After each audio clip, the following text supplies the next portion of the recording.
तुमचं उपोषण मागे घेण्यासाठी पत्र दिलेलं आहे, काय सांगणार? नगरपालिकेचे आभार मानते मी।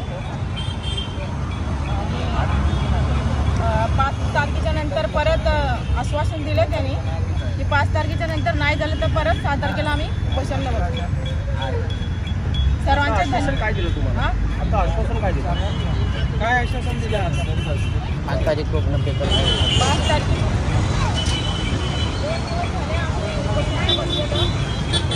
नगरपालिकेने आश्वासन दिले 5 तारखेपर्यंत आलम खानने आम्हाला सपोर्ट केले, त्यांचे मी आभार मानते। आणि 5 तारखेनंतर परत नाही आम्हाला न्याय भेटला तर आम्ही परत उपोषणला बसू 6 तारखेला। सर्वांचे धन्यवाद।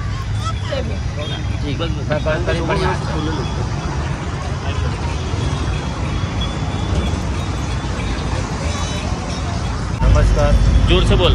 नमस्कार, मी मोहम्मद गौस जामखंडीकर, प्रहार जनशक्ती पक्ष अंबरनाथ शहर उपसंघटक। आज मी इथे उपोषणला बसणारे आमचे कृष्णा नारायण गजदाने यांचा हा जो केस आहे 2018 पासून पेंडिंग होता आणि यांच्यासाठी काय झाले काय नाही मला नव्हतं माहीत, परंतु त्यांनी आम्हाला संपूर्ण कल्पना दिली की माझ्यासाठी असं घडलं आहे। त्यांच्यावरती 5 वर्ष अन्याय झालेला आहे आणि या प्रशासनाने त्यांना कुठल्याही प्रकारचा मुआवजा दिला नाही आणि त्यांचं घर तोडून टाकलेलं आहे।